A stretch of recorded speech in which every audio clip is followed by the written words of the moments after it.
Nós temos visto, portanto, aí, desvendando esse mistério aí, se é que é mistério, né? Da profecia do capítulo 8, capítulo 9, né? E, por fim, agora falando também da questão do santuário celestial, de que assim que Yeshua ascendeu aos céus, ele se assentou direto à direita do Pai, ficou lá exercendo o ministério de intercessão, até que ele volte, né? A profecia fala, convém que os céus contenha a Yeshua HaMashiach até o tempo da restauração de todas as coisas. Exatamente.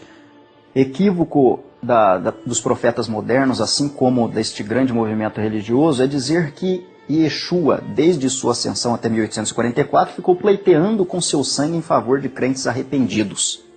Isso nega a eficácia do sacrifício de Yeshua. E os escritos desta profetisa dizem que faltava ainda complemento para a obra de expiação. O apóstolo nos fala a respeito de Yeshua: eis o Cordeiro de Deus que tira o pecado do mundo. O livro de Hebreus nos fala que Yeshua morreu uma única vez para perdão de pecados e efetuou a eterna redenção. O livro de Hebreus, capítulo 10, o verso 18 diz: onde há oferta pelo pecado, onde há oblação pelo pecado, não há mais oferta, fazendo referência ao nosso sumo sacerdote Yeshua. O apóstolo Paulo diz: desde já a coroa da justiça me está preparada.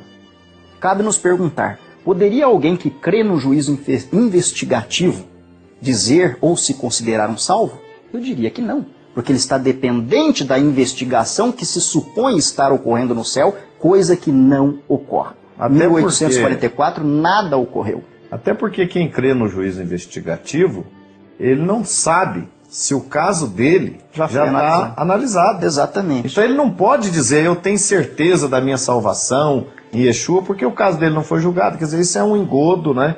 A pessoa totalmente nega totalmente o sacrifício de Yeshua. E o curioso é o seguinte, nos escritos dessa profetisa, ela assegura que Deus ressuscitou Moisés e o levou para o céu. Cabe perguntar, se existe um juízo investigativo, não precedeu ela o trabalho de Yeshua ao dizer que Moisés já foi ressuscitado e levado para o céu?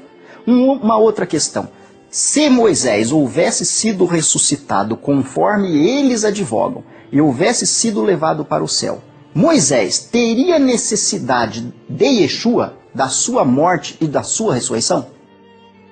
Nenhuma necessidade, porque nós ressuscitaremos, porque Yeshua como primícia ressuscitou. No livro de Atos diz que Yeshua é o primeiro dos mortos. Ora, se Moisés já ressuscitou, então deveria ter sido Moisés. São muitos os equívocos. Começam os equívocos nas profecias de Daniel, e os equívocos seguem partindo de Constantino. Exatamente. Agora, continuando aqui o nosso raciocínio, né, Rocheza?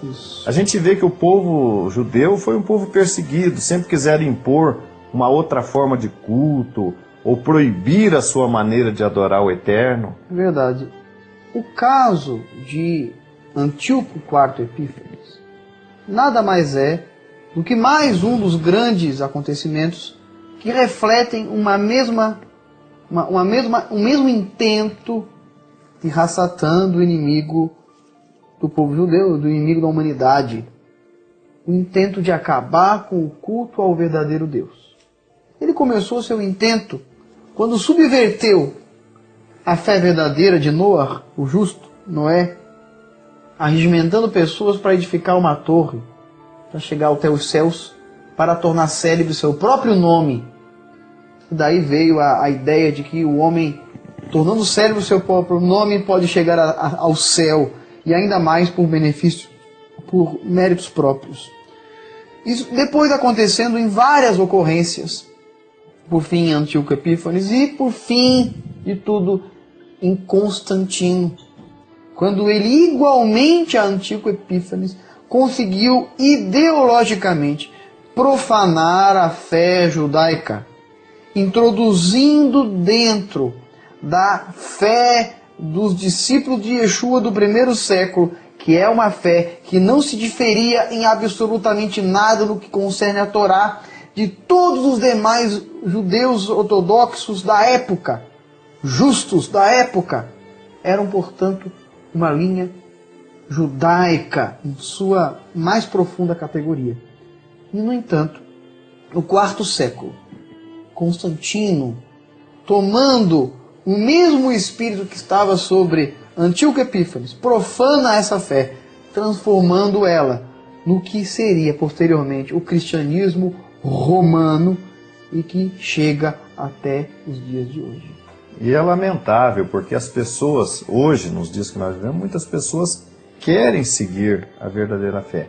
Falou comigo outro dia um rapaz, e ele falou para mim que ele estava a ponto de suicidar, e eu perguntei, mas que religião que era a sua? Do candomblé.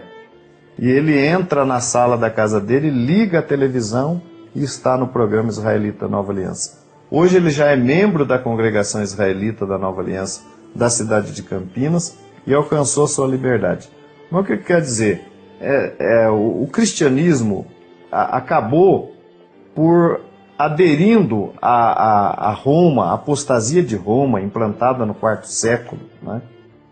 Essa parte da congregação foi afetada por mais esse agente de Hassatan, que foi Constantino, que oferecendo, não é, uma liberdade, uma suposta liberdade para a Querrilá, que vivia sob perseguição, exigiu dela, em troca, que ela assimilasse todos os ensinamentos pagãos. Aí veio, como a gente tem citado aí, né, o dogma da Trindade, que foi criado, gente, a partir do ano 325, e que se arrastou por séculos, por outros concílios, para que fosse definitivamente implantada a Trindade, que hoje até mesmo os reformadores de Roma admitem como um ponto importante de fé, a Trindade, que é um dogma pagão.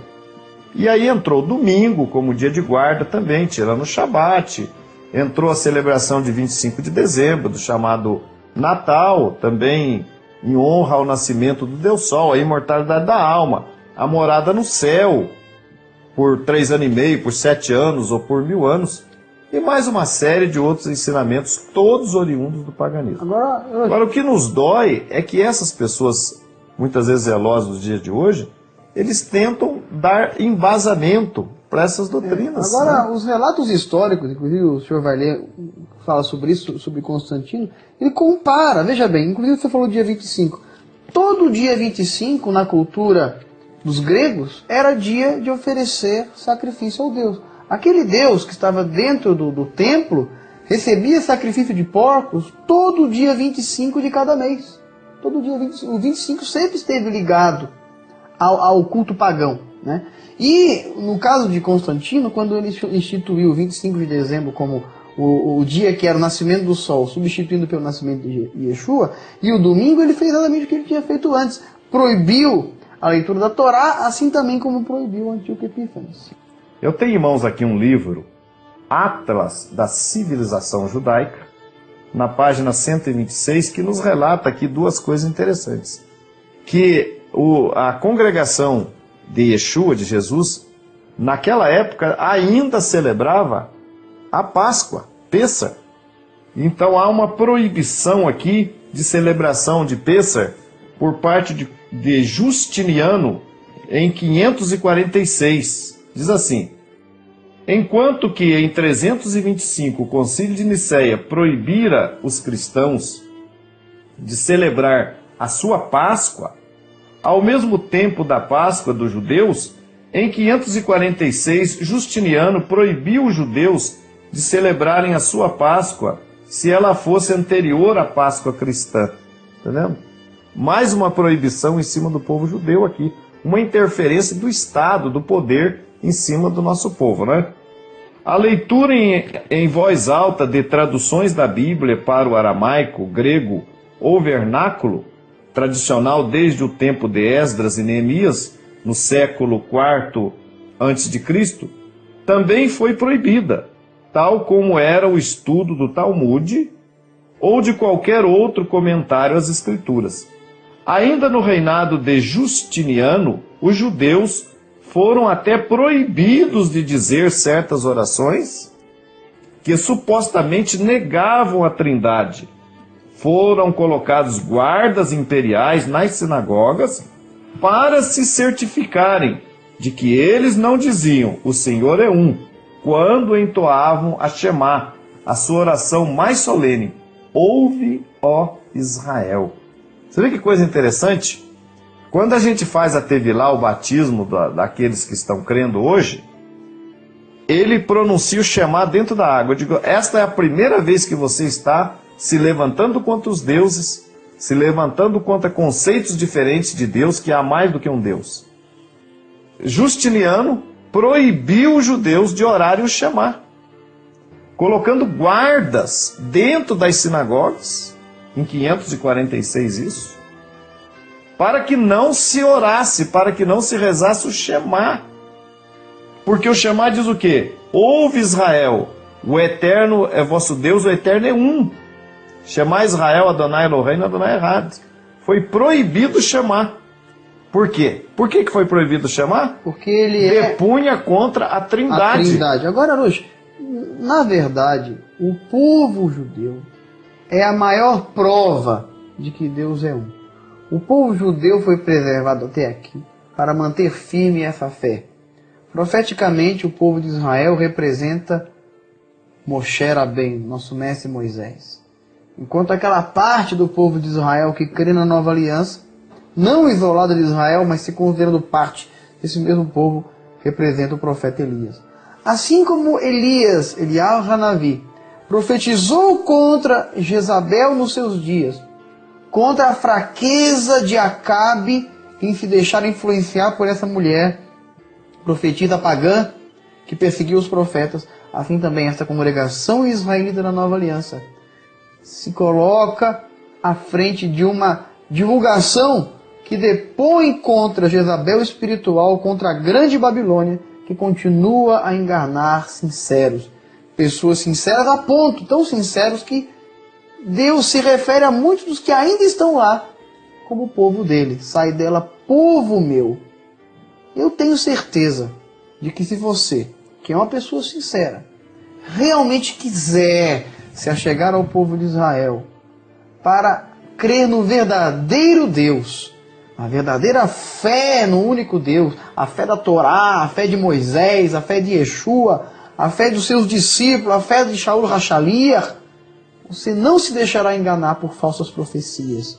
Não se deixará enganar por qualquer movimento religioso que advogue ser representante do Deus Altíssimo, porque só aquele que é parte do povo de Israel pode representar esse Deus que se chama Deus de Israel.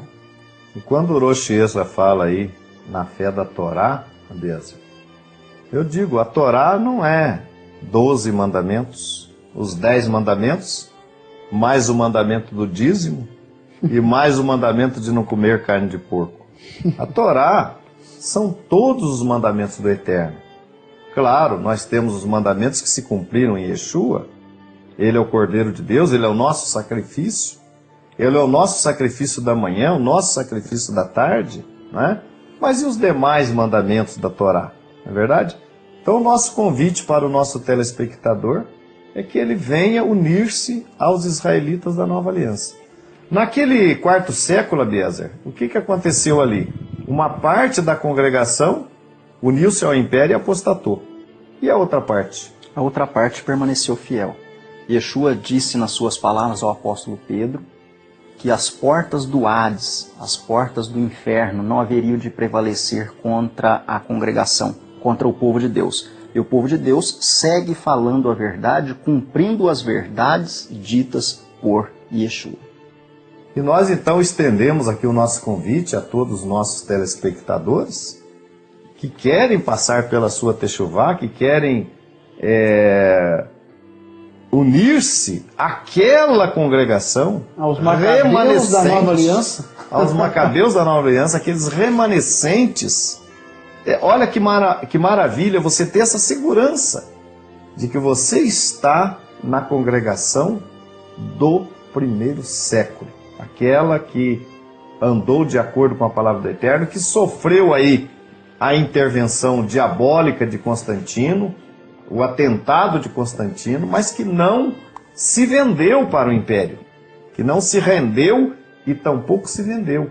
E hoje você tem a oportunidade de fazer parte desse povo, de ter a segurança, de ter a certeza de estar verdadeiramente naquele povo, no remanescente daquele povo. Continue conosco.